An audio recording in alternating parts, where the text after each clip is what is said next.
En este episodio conversamos con Mateo Granja, arquitecto por la Universidad SEC, con una maestría en diseño arquitectónico en la Universidad de Navarra, socio fundador de Granja Mendoza Arquitectos y docente de taller de proyectos. Mateo nos habla de una perspectiva muy sensible de la arquitectura y la compara con la música y la poesía. 3A se especializa en hacer pérgolas de aluminio maderado y espacios ideales para compartir. Visita su showroom en Tumbaco para diseñar el tuyo. Gracias 3A por patrocinar este episodio. Bienvenido Mateo, gracias por tu tiempo, por aceptarnos la invitación. Nos gusta empezar con una presentación, Mateo. Para la gente que no te conoce, ¿cómo te presentas? Bueno, no, cuando me presento a alguien solo como Mateo, creo que los títulos vienen después. Sí, ya Sí. entrando en confianza, entrando en Ya militas. entrando en confianza, sí, no. Mateo, soy primera persona antes que cualquier otra cosa. Qué chévere. Pero sí, o sea, si me preguntas qué hago, a qué me dedico, bueno, soy arquitecto. Ya. Entonces, eso, ¿no? Mi nombre es Mateo Granja. Soy un arquitecto, un poco artista, diría quizás. Sí. Y eso. Justo te estaba grabando mientras hacías estas maquetas ahí medio locas para el proyecto de Puerto Calle aquí, loco. Sin que te des cuenta, te estaba grabando, hermano. Ah, no me di cuenta, ¿no? Mateo, ¿cómo llegas a la arquitectura? ¿Vienes de familia de creativos, tal vez? Bueno, sí, a ver, sí, en mi familia no había ningún arquitecto, creo que fui el primer arquitecto de la familia, pero sí que mi familia tiene un lado artístico muy arraigado, por ejemplo, de padre y madre. O sea, desde mis abuelos, o sea, mis dos, o sea, el papá de mi mamá, o sea, mi abuelo directo, era pianista en Puerto Viejo, un pianista reconocido. Yeah. Incluso fue el que compuso parte del himno de Puerto Viejo. Y el abuelo de mi papá también era pianista, entonces eran músicos. Mi mamá siguió con esa tradición, también es pianista. Y mi papá más bien es un letrado, o sea, es poeta. Increíble, Entonces, o sea, el hace ambiente poesía. cultural riquísimo en tu casa, siempre involucrado en la poesía, que por ejemplo Campo Baeza nos habla mucho de esta relación, y él dice que disfruta la poesía, no hay que hacer arquitectura escasa. Claro, es que la poesía, el ritmo, espacio. Exacto. eh, ¿Encuentras digamos, esos composición. paralelismos entre la música, la arquitectura, la poesía y la arquitectura? Sí.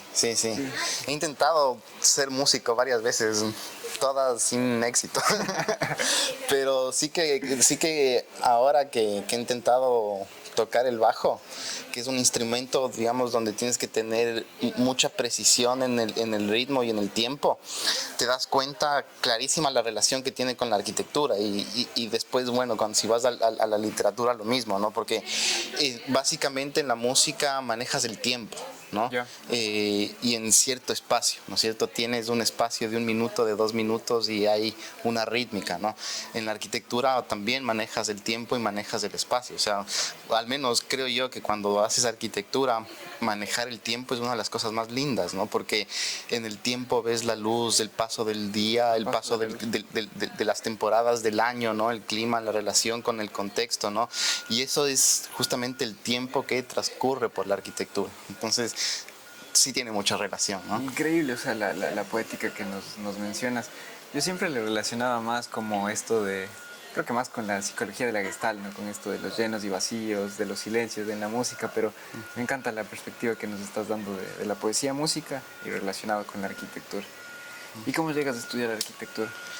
Bueno, desde pequeño, siempre con mi hermano, que también es arquitecto, nuestros juegos eran de armar cosas, de construir cosas. O sea, desbaratábamos los muebles de mi casa, de donde mis papás, donde mi abuela, y construíamos, por decirlo, cuevas, refugios para nosotros, y a partir de ahí nos inventábamos un juego con el cual entretenernos, ¿no? Entonces siempre esa como relación de construir, de hacer espacios, de imaginarte lugares y escenarios, creo que siempre me atrajo, ¿no? Y yo creo que desde ahí nació esa pasión por construir, por hacer, por componer, ¿no? Y espacio, ¿no? Sobre todo, ¿no? Que al final termina siendo arquitectura. Entonces yo creo que esa pasión me vino desde pequeño, o sea, y en algún momento me acuerdo, sí, siempre los papás influyen de alguna manera, no negativamente, pero sí en algún momento cuando llegan esos momentos donde tienes que decidir qué estudiar, cuando estás así en los últimos años del colegio, dices, ¿qué quiero hacer de mi vida? Mi mamá siempre me decía, tú, o sea, eres hábil con las manos, siempre como que te gusta estar inventándote cosas, o sea, tú eres arquitecto, o sea, vas a ser arquitecto, entonces por ahí también vino eso, ¿no? Entonces creo que lo tuve súper claro. En algún momento pensé en estudiar arte, pero después, claro, dije, bueno, si estudio arquitectura ya, que yo creo que es un arte, Sí. Ya tiene una relación directa y quizás lo otro puede ser un complemento más, ¿no? Entonces, desde pequeño siempre me encantó. Chévere. Sí, sí, y hay mucha relación. Y como conversábamos el otro día, ¿no? O sea, yo creo que la arquitectura tiene que ser arte porque tiene que emocionar por muchos factores, ¿no? No podemos como que solamente reducirle a una función porque no somos... Si no sería fácil que nos reemplacen las máquinas de las inteligencias artificiales que creo que se vienen. ¿Cómo fue? ¿Dónde estudias de arquitectura, Mateo? Bueno, entré a estudiar arquitectura en la Universidad SEC, en Guápulo. Ya. Ajá. Llegué ahí un poco de chiripa, porque claro, yo cuando era joven era más rebelde que ahora. Entonces, claro, en un inicio dije, no voy a estudiar por lo menos un año, quiero librarme de todo. Después a los 2 meses ya dije... El año sabático. Ajá, dije el año sabático. Pero a los 2 meses ya estaba que me mataba yo mismo. Entonces dije, no, tengo que hacer algo y decidí entrar a estudiar. Y claro, entré a la SEC un poco de chiripa porque ya había empezado la Católica, ya habían empezado otras universidades y recién había empezado la SEC y como que fui a hablar y me dieron el chance de entrar y dije, ya, de uno, me meto. Chévere. ¿Y sí. qué tal tu experiencia en la SEC? A mí me gustó un montón, Yo creo que tuve la suerte de estar en un periodo de la universidad donde habían unos profesores increíbles que me marcaron. Después, o sea, la relación de la SEC está en Guápulo, ¿no? Y sí. Guápulo tiene una mística súper interesante, o sea, tiene esta atmósfera de ser casi como un pueblito único, pero está dentro de la ciudad, está alejado, o sea, por su condición geográfica, y la magia del campus, porque está en el monasterio o sea, en el antiguo monasterio de la iglesia de Guápulo, ¿no? Entonces, esa lógica de ser una edificación que ya tenía muchísimos años, que tenía una historia detrás, creo que le daba cierta magia al sitio, y los jardines de Guápulo, los vecinos y tal, que genera una relación entre la facultad y el sitio, el lugar y la gente que es súper interesante. Entonces me encantaba estudiar ahí, o sea, me parecía que era una atmósfera única, ¿no? ¿Tú crees que así se construye facultad? O sea, ese tipo de cosas, ¿o qué crees que hace como que una facultad que se consolide, o sea, se amalgame? O sea, yo creo que son varias cosas, o sea, lo que comienza a componer facultad. O sea, creo que o sea, sí, una siempre va a ser el sitio donde estás, porque el sitio te da un montón de lógicas de comportamiento y de relación, ¿no? Con la propia edificación, con el medio natural, con la gente, con lo que sea, ¿no es cierto? Pero creo que hay otras partes también que son muy importantes para hacer facultad. Una que creo que es la más evidente es que tienes que tener una facultad tiene que tener un grupo de profesores que tenga una visión, ¿no? Una intención de qué debería ser arquitectura, cómo se debería aprender arquitectura, qué debería enseñarse en arquitectura. Y ya sean visiones diferentes o que todos lleguen a un consenso, pero sí que tiene que haber un espíritu de cuerpo de enseñar, ¿no es cierto? O sea, un espíritu docente donde quieran enseñar, no estén ahí simplemente porque es un trabajo más, sino que tiene que haber como una emoción un poco más arraigada en las personas que enseñan, ¿no? Y querer enseñar de verdad. Creo que ese es el primer paso, ¿no? Si tienes realmente un grupo de personas que quiere lograr eso, creo que se puede comenzar a cocinar la idea de facultad. Después, obviamente, y la parte más importante son los estudiantes, ¿no? Exacto. O sea, esa gente que hace que la facultad sea facultad. Porque puede ser que hay un montón de gente muy inteligente, gente muy creativa, gente muy propositiva, pero si no hay esa unión, no hay ese sentimiento de pertenecer a un sitio y de querer hacer de ese sitio el mejor, creo que es difícil, ¿no? Entonces yo creo que la facultad, entre el sitio en donde estás, los profesores con esas ganas, lo que lo complementa son los estudiantes, o sea, los estudiantes que se sientan parte de ese espacio, que quieran formar parte de ese lugar, que quieran, digamos, consolidar un grupo de amigos también, que eso es súper importante, ¿no? De gente que se conoce, que va a ser colega toda la vida, que se van a apoyar, que van a hacer camaradería y que también vas a disfrutar con ellos, sí, ¿no? tú eres de los que piensa que en la universidad, aparte de todo lo que te enseña, es para ser amigos. O sea, claro, sí. ¿No es cierto? Sí, de ley, claro. O sea, hay que disfrutar, creo que hay que disfrutar. ¿Cómo eras en tu época universitaria tú? Chuta, o sea, yo en mi época universitaria podría decir que era un semidiablo, porque diablo era en el colegio.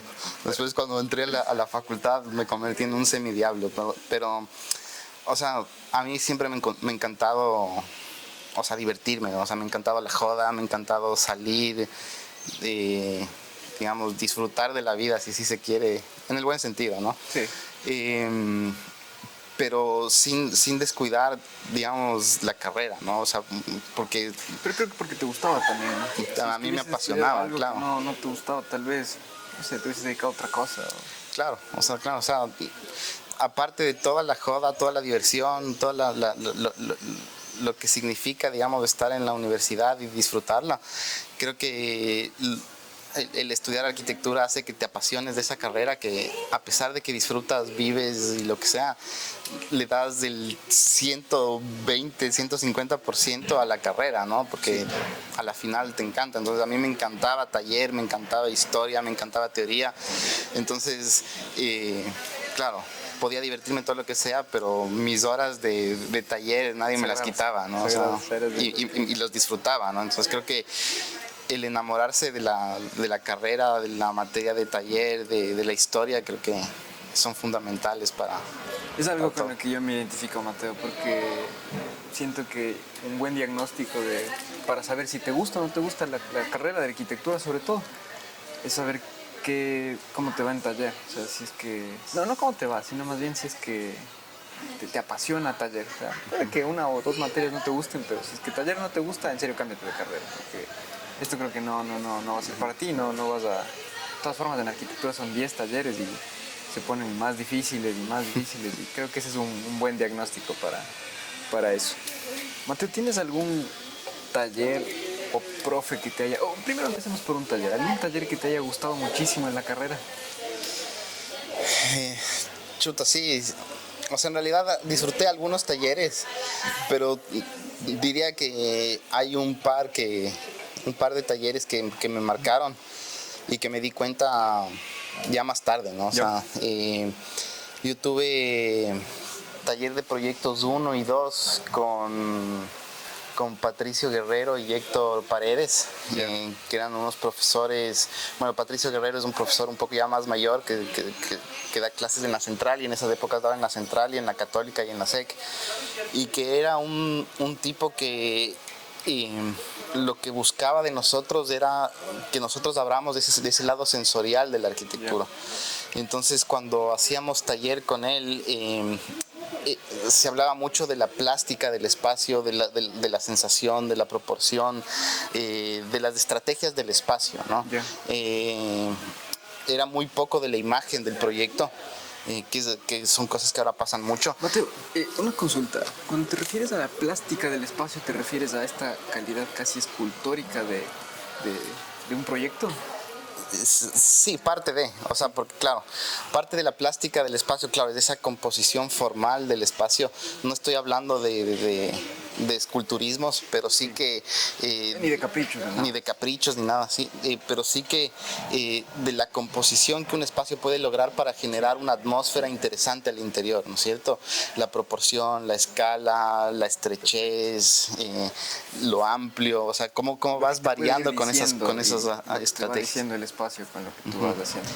Y eso con la luz, ¿no? O sea, siempre me acuerdo de justo estos proyectos que te comento, que fueron incluso los iniciales, creo que fueran taller 1 y 2, claro, estos profesores lo que nos hacían era entender qué pasaba si abrías un hueco, ¿no? O sea, qué pasaba cuando entraba la luz, qué pasaba cuando entraba la luz en un espacio de cierta dimensión, cómo lo componías con otro, cómo se juntaba un volumen con el otro, ¿no? Entonces, como una cuestión muy del proceso de composición, no a partir de estas reglas de la Gestalt, no entrábamos a esas cosas, ni procesos de diseño, sino era un tema mucho de ir probando, ¿no? A través de las maquetas, a través de perspectivas cortas. Ajá, taller 1, ajá. Sí.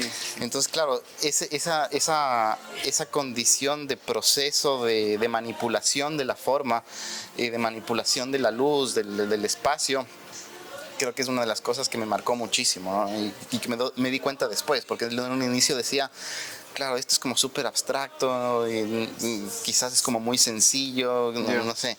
Pero claro, conforme vas entendiendo mejor lo que querían, o mientras vas creciendo, comprendí mejor lo que buscaban estos profesores y ahora agradezco muchísimo porque, claro, ahora quizás un poco lo que pienso también cuando hago proyectos es justo esa plástica espacial. No, o sea, repito nuevamente, no en esta búsqueda formal, sino en esa búsqueda de la condición interior del espacio, de la atmósfera, ¿no es cierto? De lo que logras a través, o sea, de lo que logras transmitir a través de un espacio. Sí, está claro. Yo creo que parte de las ideas que traducen bien lo que quieres decir es creo que lo que explica Sumter con sus libros, y también Campo Baeza con el libro Pensar con las manos, por ejemplo, que te habla de la luz, de cómo reaccionan los espacios cuando hacen Raumplan, que el bueno le llama el 2 más 2 más 2. Sí, te entiendo todo este tipo de cosas que componen la plástica. Hay un libro ahí que también, aparte de estos autores, que sí creo que son súper interesantes. O sea, Campo Baeza, me encanta lo que hace Sumter también. Sumter quizás está más un poco ligado a este tema sensorial, que me parece genial. Pero hay un libro que si algún rato puedes leerte, lo que te recomiendo, que es buenísimo, que se llama Los ojos de la piel, de Juan Payasma. Y es un libro que te habla acerca de cómo los sentidos disfrutan también de la arquitectura, no solo la visión, porque ¿qué pasa si pierdes la visión? No ves la arquitectura, pero la sientes, y la sientes a través de la piel, a través del oído, del olor, del sonido, ¿no? Entonces nosotros como arquitectos estamos muy acostumbrados a lo visual, y nos olvidamos de esos otros sentidos que tenemos y que forman parte de la experiencia de la arquitectura, ¿no? O sea, ¿qué pasaría si tú entras a un espacio que te gusta o que no te gusta sin verlo, ¿no? Tu experiencia va a ser totalmente diferente, porque vas a, digamos, ciertos sentidos tuyos van a aparecer mucho más y te vas a dar cuenta de cosas que antes no te habías visto. El sonido, el eco de un espacio. Claro, o puedes con tus manos sentir la rigurosidad del material, oler el material y distinguir, ¿no? Dónde estás, el eco, ¿no? En los espacios. Entonces, claro, no sé, cuando tú entras a una iglesia de piedra, sientes el frío, sientes una sensación dentro de tu cuerpo que no es visual, es corporal. Y este libro es lindísimo porque un poco te explica esa relación de los otros sentidos frente a la experiencia de la arquitectura. Qué buenas recomendaciones, Mate. le voy a revisar al libro. ¿Y algún profe que te haya marcado, al que le debas alguna enseñanza importante? Chuta, justo pensaba eso porque hablábamos del otro día. Sí. Yo diría que hay dos fundamentales, digamos, en lo que fue mi carrera, o sea, de pregrado. Y uno es el Diego Padilla, es un arquitecto igual que graduado de la Universidad Central, era un arquitecto loquísimo, porque te sacaba de tu zona de confort, ¿no? O sea, te obligaba a pensar más allá de lo evidente y estaba dispuesto a, digamos, a que tú experimentes con lo que tú querías hacer, ¿no? O sea, no era de estos arquitectos que te decían, no, tienes que hacer como a mí me gusta porque ese es el camino y yo soy dueño de la verdad y no hay nada más que esto. Sino era un tipo que te abría la cabeza, te hacía explorar, llegabas a algo y te lo desbarataba y te decía que lo pienses de otra manera, ¿no? Y y era hiper exigente, ¿no? O sea, yo me acuerdo, el man llegaba el lunes y te decía para el miércoles 4 maquetas o 5 maquetas, todas en diferentes materiales, ni sé qué. Entonces, claro, te sacaba el aire, pero después, claro, viendo toda la producción que hacías, las intenciones, las ideas, o sea, llegabas a cosas que no te lo hubieras imaginado, digamos, de buenas a primeras, ¿no? O sea, siempre te sacaba de tu zona de confort, ¿no? ¿Qué taller te dio? Él me dio taller 5, me dio, ajá. Y después tuve taller 6, que es justo el otro profe con el que, digamos, le agradecería un montón, que era en cambio todo lo contrario. Era el vieja escuela. Se llama Patricio Serrano. Patricio Serrano papá, porque también tiene Patricio Serrano hijo, que también era profesor. Patricio Serrano papá era un arquitecto ya de los viejos, ya de los vieja escuela, de la central. ¿El padre de Patricio Serrano, el que tenemos en la UTLA? ¿Era él? No, es otro. Perdón. Ya es mayor, no sé si ya se retiró, pero ya es mayor, tendrá casi 90 años ya, diría yo, si es que no me equivoco, me vaya a matar. Pero claro, él era de la vieja escuela y era de los arquitectos que te hacía calcular el módulo perfecto para la arquitectura, ¿no? Entonces me acuerdo que teníamos que desarrollar unas sábanas, le llamábamos unas sábanas porque eran unos Excels de, no sé, de 2 metros de largo, detallando espacio por espacio, cuánto debía medir el mobiliario, la modulación de los espacios y todo, hacia la función. Para luego, empezábamos desde lo funcional, o sea, un análisis brutal de cómo tenía que funcionar todo, por dónde tenía que entrar la ventilación, el sol, según el tipo de usuario, según la hora del día, o sea, unos análisis brutales así para llegar siempre que el módulo tenía que ser, creo que 720 por 720, pero claro, nos hacía, digamos, entender desde la parte funcional. Quizás el otro era como desde la parte emocional, creativa, personal. Este otro era como un funcionalista al máximo, ¿no? Y claro, lo mismo, ¿no? Cuando estás en el taller decías, chuta, qué tedioso hacer esto, ¿no? Sí. No sé, y eso en este caso me di cuenta más temprano que los otros casos que te he mencionado de lo importante que fue, ¿no? O sea, ahora para mí, claro, yo me acuerdo. En ese rato no, pero... En ese rato no, porque decías, chuta, otra vez estos Excel malditos, así, gigantescos, qué tedioso, pero después, claro, ya cuando... La práctica, ya cuando estás en la práctica, decía, chuta, tengo que hacer esto, porque... Para que no haya desperdicio, para exacto. que me module bien y los números me queden enteros, no, me parece genial. Y bueno, yo creo que siempre en la universidad tenemos este sentimiento como de inconformidad, ¿no? De que no... Te doy un ejemplo, ¿no? Que si nos dan materias de ética y humanidades, que ¿por qué nos dan materias de ética? Si no nos dan, ¿por qué no nos dan materias de ética y humanidades? O sea, pero siempre creo que hay que tener esa actitud de aprender de todos y de estar inconforme con lo que te deja la U. O sea, siempre estar más curioso, siempre ir un poquito más allá, leer un poco más. O sea, eso creo que es como muy importante. Exacto, o sea, tú en la universidad aprendes el 5% de lo que tienes que aprender. Todo lo demás viene por tu cuenta después, las ganas que le metas, lo que sigas investigando, a dónde vayan tus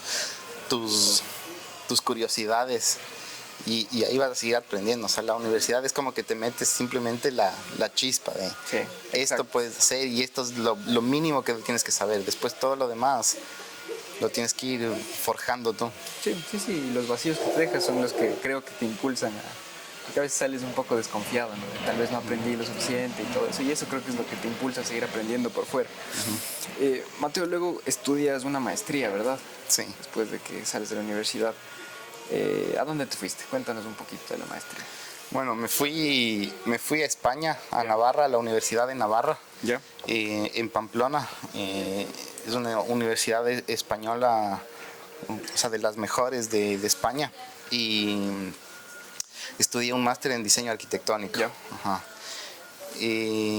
O sea, creo que primero, por una parte, siempre quise ir a Europa a estudiar una maestría, porque, no sé, quizás en Europa, digamos, está esa otra visión, digamos, a la visión, diría, americana que tenemos nosotros. Que es un poco más técnica, creo que hacia lo constructivo.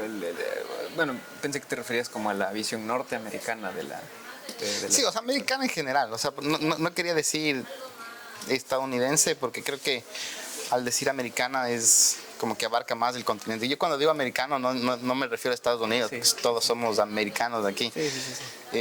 Pero sí que a esta visión que estamos muy acostumbrados entre sí, Estados Unidos, México o los países importantes de Sudamérica en arquitectura, con Chile, Brasil, Argentina, ¿no?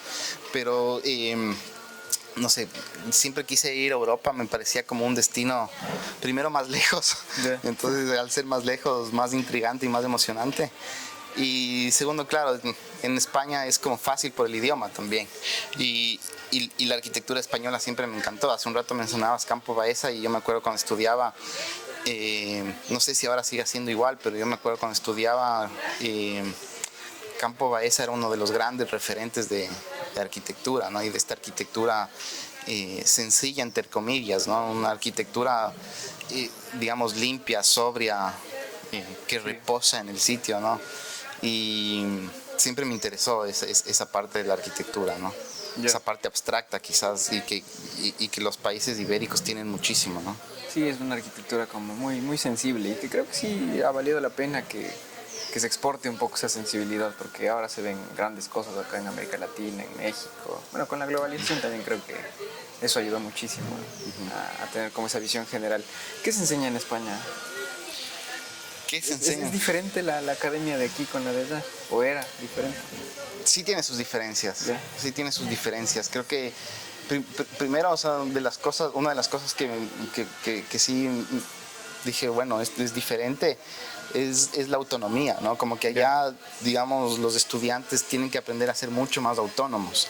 Y cultivarse mucho más de lo que está acostumbrado. O sea, ya no esperas a que un profesor te diga lee esto, ve este referente o tal.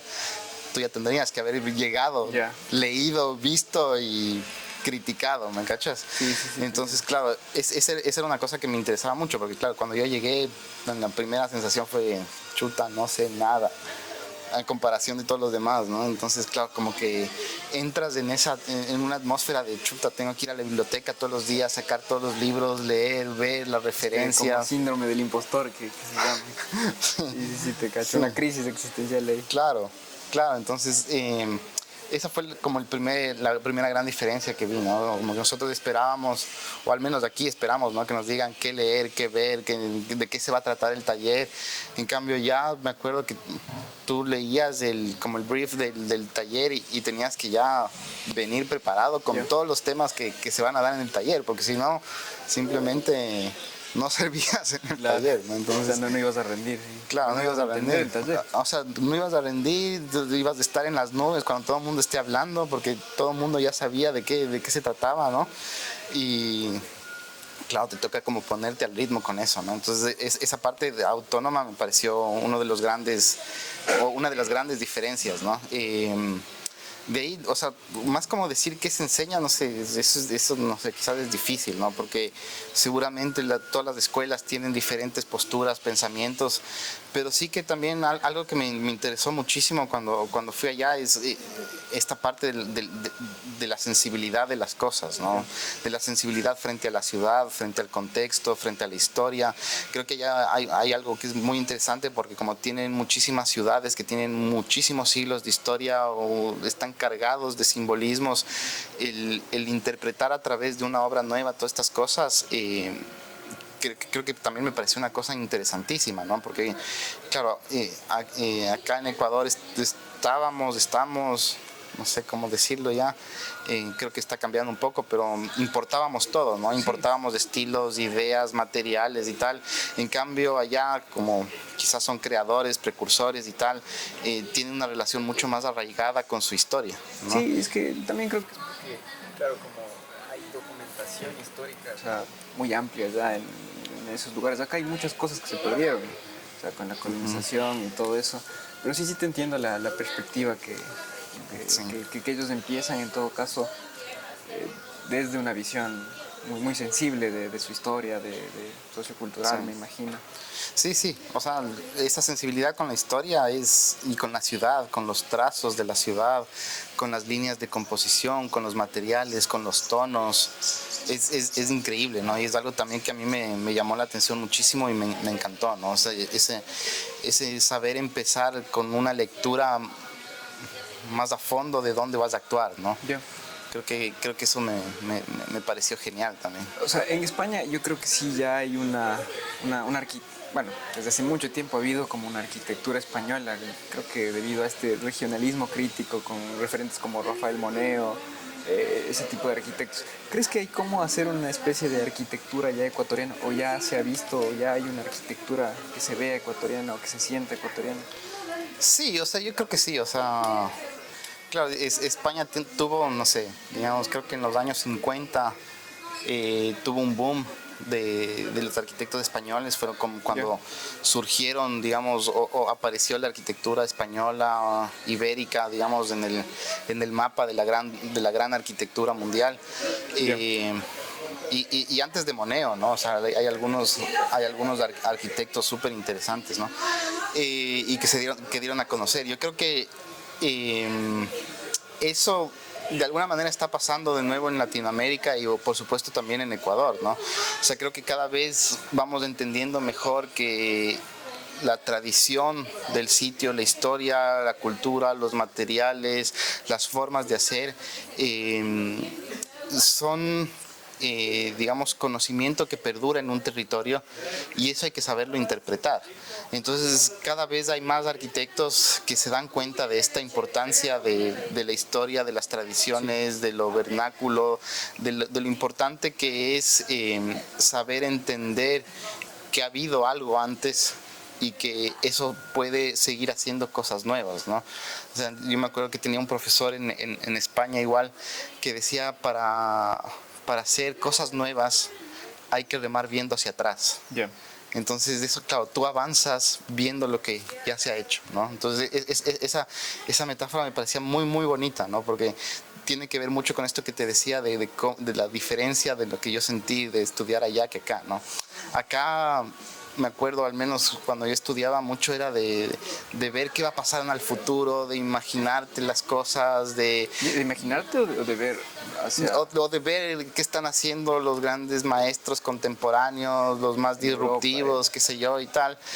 Y cuando yo llegué allá, me acuerdo, o sea, me quedó marcada esa frase, ¿no? O sea, para hacer arquitectura y ser innovador hay que remar viéndose atrás. Sí. Esto de ver la historia, ver las tradiciones, ver la cultura, para dar un pasito más, ¿no? Porque las cosas no cambian de un día al otro, ¿no? Tienen un periodo de tiempo, ¿no? Y van evolucionando en el tiempo, ¿no? O sea, todo es casi como un sistema natural también la arquitectura, ¿no? O sea, va evolucionando mientras la técnica, mientras el pensamiento, el conocimiento van avanzando teniendo en cuenta lo que ya se hizo, ¿no? O sea, nadie se inventa el agua tibia. Exacto. Hoy en día, ¿no? Justo lo que decíamos el otro día, ¿no? Y yo me acuerdo que uno de los proyectos que hice en diseño de interiores, tuve como que averiguar mucho sobre cómo se forman las ideas y empecé a leer un poco a Vygotsky. Y él decía que hay como que la forma en la que se hacen ideas o se hacen cosas nuevas era nada más a base de experiencias y planteamientos históricos. O sea, es como que tomamos algo y nada más lo revolvemos, le aumentamos un poco de las experiencias, un poco de los planteamientos que ya vemos y hacemos como una reelaboración nada más. Es justo lo que decías el otro día, ¿no? Prácticamente todo ya está inventado, ¿no? Sí. ¿Qué opinas de todo ya está inventado? ¿Dónde entra la innovación si todo ya está inventado? O sea, a ver, en la arquitectura ya está todo inventado. O sea, ya se inventaron las paredes, los techos, las losas, las ventanas, las chimeneas, las escaleras, los cerramientos, las losas, los forjados, lo que quieras. Ya de esos elementos ya están inventados. Ya hay techos en forma triangular, en formas de cúpulas, en formas de bóvedas. Sí. O sea, ya hay todas estas cosas, ¿cierto? Yo creo que la innovación en la arquitectura tiene que ver con la técnica y con el avance tecnológico. O sea, creo que esas dos cosas son las que van creando evolución y digamos, cosas nuevas en la arquitectura, ¿no?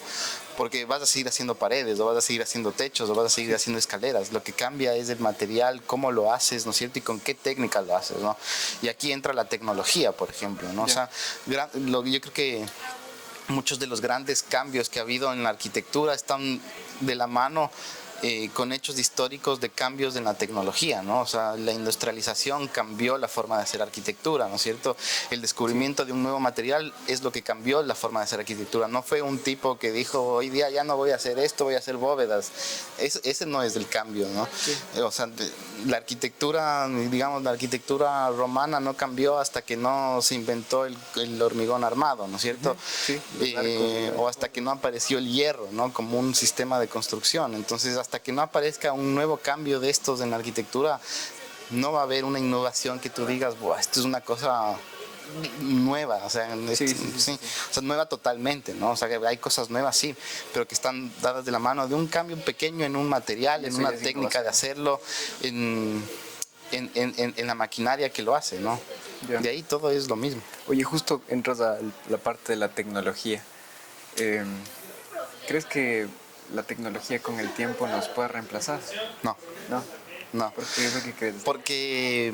o sea, teniendo en cuenta esto de la inteligencia artificial que supuestamente puede... No, de hecho que puede ir aprendiendo cómo plantear espacios, cómo optimizar espacios, y ahora con métodos de construcción robotizados y súper eficientes como impresoras 3D gigantes. O sea, teniendo todo este precedente. A ver, aquí voy a hablar quizás de algo, no sé si polémico, pero... No creo que polémico, pero quizás pueda malinterpretarse, pero no importa. A ver, creo que la tecnología puede llegar justamente a calcularte los beneficios de ahorrarte 1 centímetro cúbico de hormigón por metro cuadrado, qué sé yo, ¿no es cierto? O de optimizarte la producción de materiales o la apertura de vanos en una fachada. Bueno, un montón de cosas puede ayudarte a optimizar. Pero carece de espiritualidad, de espíritu, ¿no? O sea, antes. De esa emoción de alguien que lo pensó, que lo trabajó, que lo manipuló, ¿no es cierto? Y que a la final de todo ese pensamiento, ese proceso, genera algo que emociona, ¿no? Quizás la industrialización extrema, ¿no? Todos estos procesos, digamos, de prefabricación, no satanizando la prefabricación, porque me parece recontra interesante y puede hacer cosas increíbles, pero digamos, de esta quizás arquitectura hecha por la máquina carece de esa emoción humana, ¿no? Sí. Y por eso, digamos... yo creo que la arquitectura cae o es parte de una rama artística, ¿no es cierto? Por eso seguimos creando arquitectura y necesitamos de arquitectos, porque necesitamos de esa emoción, esa sensación humana de cómo el espacio se siente. Una máquina te puede calcular quizás la mejor atmósfera confortable al interior, perfectamente distribuida para que te quepa todo perfecto, para que entre la luz perfecta y tal, pero no tiene espíritu. Y ese espíritu creo que es lo que nos hace que seamos necesarios y que conmovamos a la gente, ¿no? A través de la arquitectura, porque la arquitectura es conmover también. Exacto, y eso es lo que también decíamos, ¿no? De que por eso nosotros no somos solamente, o los arquitectos no somos solamente profesionales que distribuyen bien espacios y que optimizan, sino la arquitectura, como te decía, tiene que emocionar, y va mucho de la mano entonces esa idea. Retomando un poquito el esquema, después de tu maestría regresas y vas al mercado laboral ecuatoriano. ¿Por qué regresas primero? ¿Nunca se te quedó la idea de quedarte? O sea, ¿no barajaste la idea de quedarte en España? Sí, barajé la idea de quedarme en España, pero como todo un buen sudaca, se te caduca la visa y no puedo vivir sin encebollado. aparte de, o sea, todo buen sudaca en Europa, sin visa estás cagado, entonces... Claro, estudié, trabajé allá igual en una oficina de arquitectura, me hubiera encantado quedarme, pero claro, sudaca sin plata, se caduca la visa, ya no eres necesario ahí, ya eres uno de más. Entonces, claro, ya el rato que se me caducó la visa me tuve que regresar y o sea, sin pena tampoco, ¿no? O sea, sí me hubiera gustado quizás quedarme un poco más, sacar un poco más de experiencia ya, aprender más, pero las cosas se dan por algo, regresé y Y por suerte ya antes de irme ya había trabajado un poco y había intentado como hacer algunas cosas, logré construir algunas cosas, trabajar en algunos estudios. Entonces, sí que aparte de las ganas de quedarme allá, también tenía esas ganas y esa ambición y esas intenciones de hacer arquitectura aquí en mi país. No sé, quizás, no sé si los ecuatorianos, pero los latinos tenemos como muchos de esos, mucho sentimiento por la tierra de donde uno es, ¿no? Entonces te dan ganas de hacer algo por tu tierra, ¿no? Entonces ya, claro, acababa el máster y decía, quiero hacer ya algo en Ecuador, ¿no? Quiero ya aplicar esto que he aprendido.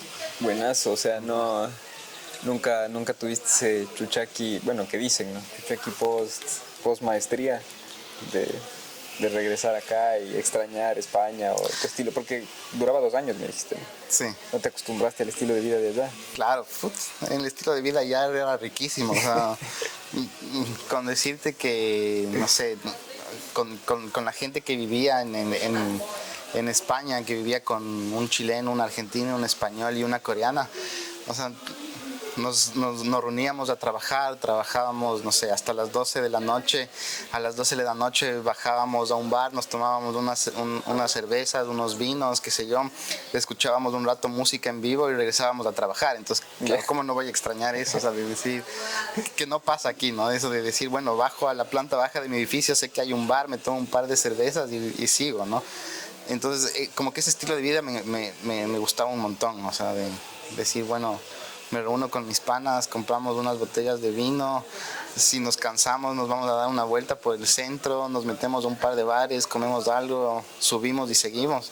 No pasa acá, ¿no? Entonces eso me gustaba un montón, pero claro, hay cosas que te gustan de un lado y cosas que te gustan del otro también, ¿no? Entonces... O sea, lo que te trajo para acá es más bien esas ganas de ayudar a tu país, de tratar de aplicar lo que sabes y poder transmitirle acá. Y creo que se relaciona con lo que haces después, ¿no? Después llegas a la academia también, te vuelves profesor. Antes de eso ya habías dado clases o ya tenías alguna experiencia con eso. Y siempre me gustó la idea de la docencia. Cuando estaba en la facultad, alguna vez fui ayudante de cátedra de algún profesor, entonces como que siempre me gustó un montón, ¿no? Y me gustaba, trabajaba con algunos profesores que también hacían docencia y hacían sus cosas, entonces me parecía como una actividad súper chévere, ¿no?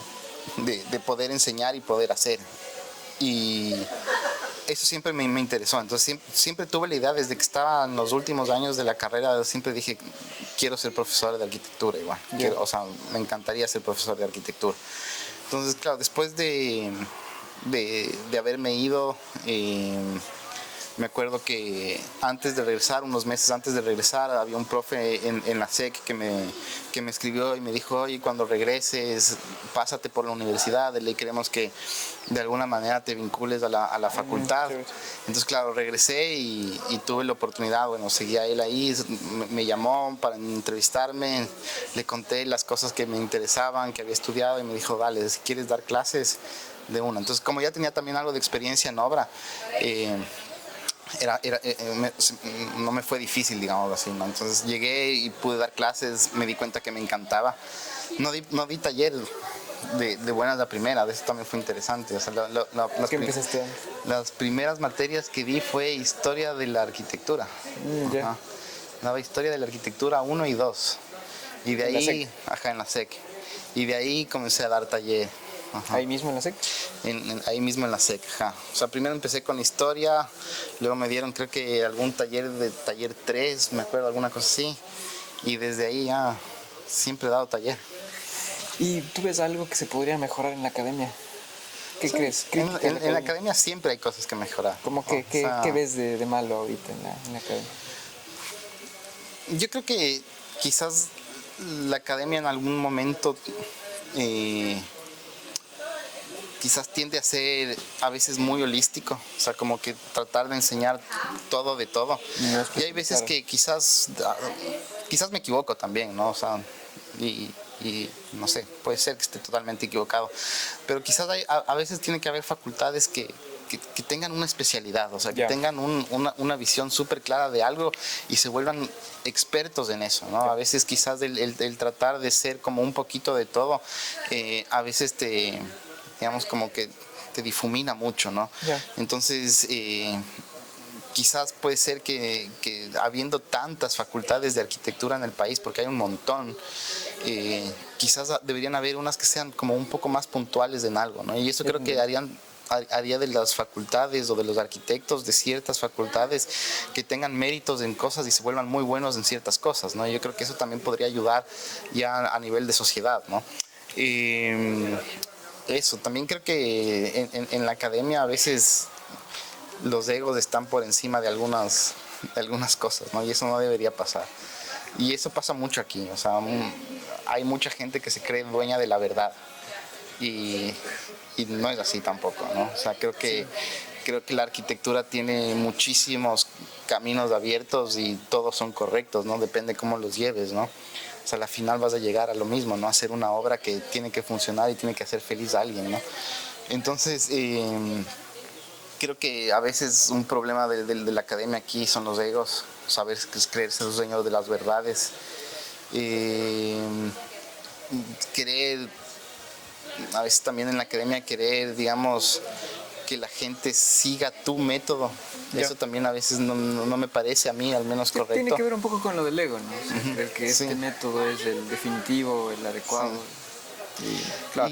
Y algo que a mí sí me preocupa, al menos de nuestro país, es, y que esto viene desde las políticas de gobierno, ¿no? De que la arquitectura está en ese limbo entre si es una carrera técnica, si es una carrera artística, si es una carrera de ni sé cómo. Entonces creo que la arquitectura es una carrera técnica. Ya. O sea, porque tienes que aprender a construir, tienes que aprender a hacer edificios seguros, Sí. tienes que aprender a ser riguroso, técnico, específico y prolijo en las cosas que haces, ¿no? Desde cómo dibujas hasta cómo construyes, porque en tus manos están las vidas de un montón de personas, ¿no? Si es que vamos más allá a la obra construida, ¿no es cierto? Entonces, creo que hoy en día la arquitectura no se la ve con esa importancia y esa, digamos, esa seriedad que debería tener, y se la considera quizás una carrera más, y no es así. Y eso ha hecho que, por ejemplo, con decretos que han habido de parte del CES, de los consejos de educación superior, que la carrera se vuelva cada vez más corta, cada vez más corta. ¿Y qué reduces? Reduces historia, reduces teoría, reduces cosas que son fundamentales, o sea, y que yo creo que